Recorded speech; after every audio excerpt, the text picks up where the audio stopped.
بسم اللہ الرحمن الرحیم وصلی اللہ تعالی علیہ وسلم۔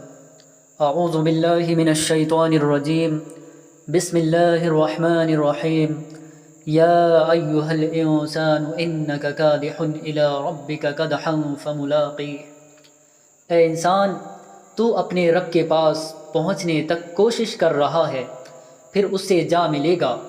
حق تعالی شانہ نے ہمیں یہاں بہت مختصر وقت کے لیے بھیجا ہے، اور یہ زندگی عمل کے لیے ہے، جیسی کرنی ویسی بھرنی۔ اچھا عمل کریں گے تو اچھا بدلہ ملے گا، اور خدا نخواستہ برا عمل کریں گے تو پھر برا بدلہ ملے گا۔ ہم پر کئی مرحلے گزر چکے ہیں اور کئی مرحلے ابھی باقی ہے، جیسا کہ ارشاد باری تعالی ہے، هل اتى على الانسان حين من الدهر لم يكن شيئا مذكورا۔ انسان پر ایک بہت بڑا وقت گزرا ہے جبکہ وہ قابل ذکر چیز نہیں تھا۔ میرے پیدا ہونے سے پہلے، میرے والدین کی شادی ہونے سے پہلے کوئی مجھے نہیں جانتا تھا، کوئی تذکرہ نہیں تھا۔ کئی صدیاں گزری، کوئی تذکرہ نہ تھا، کوئی ایسی بات نہ تھی اور کوئی تذکرہ نہیں تھا، کوئی چیز بھی نہیں تھی۔ ایک دور ہمارے اوپر یہ گزرا ہے۔ دوسرا دور ہمارے اوپر گزرا جبکہ ہم اپنی والدہ کے شکم میں آئے۔ اللہ تعالیٰ نے عجیب نظام بنایا، قربان جاؤں اس کی قدرت پر اور قربان جاؤں اس کی رحمت و عنایت پر۔ ہم نے ہسپتالوں میں دیکھا جو بچے قبل از وقت پیدا ہو جاتے ہیں، ان کو ایک خاص قسم کا شیشہ ہوتا ہے، اس میں رکھتے ہیں۔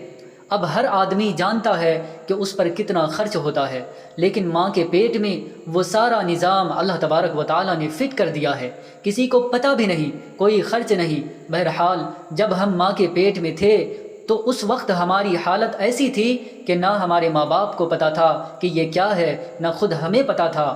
ہمیں تو کیا پتہ ہوتا، 4 مہینے تک مختلف شکلیں بدلتے بدلتے ہمارے اندر روح ڈالی گئی۔ حدیث شریف میں آتا ہے، حضرت عبداللہ ابن مسعود رضی اللہ عنہ سے روایت ہے، بچہ اپنی ماں کے پیٹ میں اپنی شکلیں تبدیل کرتا رہتا ہے، یہاں تک کہ جب اس کے 4 مہینے پورے ہو جاتے ہیں۔ تو اللہ تعالیٰ ایک فرشتے کو بھیجتے ہیں۔ فرشتہ آ کر اللہ تعالیٰ سے پوچھتا ہے کہ یا اللہ، اس کا رزق کتنا ہے؟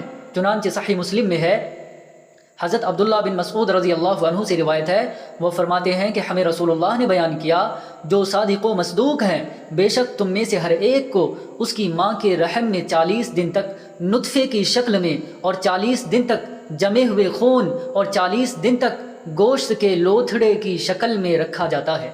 پھر اللہ تعالیٰ فرشتے کو بھیجتے ہیں جو اس میں روح ڈالتا ہے، اور اسے ان 4 چیزوں کے لکھنے کا حکم دیا جاتا ہے۔ اس کا رزق کتنا ہوگا، اس کی زندگی کتنی ہوگی، اس کی موت کب اور کہاں واقع ہوگی، اور یہ کہ وہ نیک بخت ہوگا یا شقی بدبخت ہوگا۔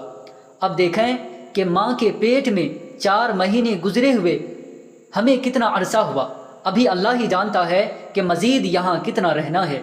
تو پہلے دن ہی اللہ تعالیٰ نے رزق لکھ دیا کہ اس کا رزق کتنا ہے، اور یہ کہ یہ بچہ کہاں کہاں پھرے گا وغیرہ وغیرہ۔ غرض موٹی موٹی باتیں ساری کی ساری لکھ دی جاتی ہے، اور آخر میں فرشتہ اللہ تعالیٰ سے پوچھتا ہے، شقی او سعید، پروردگار یہ نیک بخت ہے یا بدبخت ہے؟ اب ہمارا نام کن لوگوں میں لکھا ہوا ہے اللہ ہی جانتا ہے۔ فرشتہ یہ سب پوچھتا ہے، اور پوچھنے کے بعد پھر بچے میں روح ڈال دی جاتی ہے۔ 5 مہینے اس حالت میں آدمی گزارتا ہے۔ پھر فرمایا، وَكُلُّ إِنسَانٍ أَلْزَمْنَاهُ طَائِرَهُ فِي عُنُقِهِ، اور ہر انسان ہم نے لٹکا دیا ہے اس کی قسمت کا پروانہ اس کی گردن میں، اور قیامت کے دن ہم اس کے لیے ایک کتاب کھولیں گے، یہ اس کی نامہ اعمال کی کتاب ہوگی جس کو وہ پھیلا ہوا پائے گا، اور کہا جائے گا اپنی کتاب پڑھ، تو ہی کافی ہے آج کے دن اپنا حساب لینے والا۔ اب آپ کی، میری اور دنیا کے تمام انسانوں کی جو بھی قسمت ہے، اس کو اللہ تعالیٰ نے پروانے کی شکل میں گردن میں لٹکا دیا۔ کتاب کیا ہے؟ ہمارے اپنے اعمال، جو کچھ بھی ہم نے کیا ہے، چھوٹا عمل ہو یا بڑا، تمام کا تمام لکھا ہوا ہے۔ اللہ اکبر، یہ تو دوسرے جہان کی بات ہو گئی۔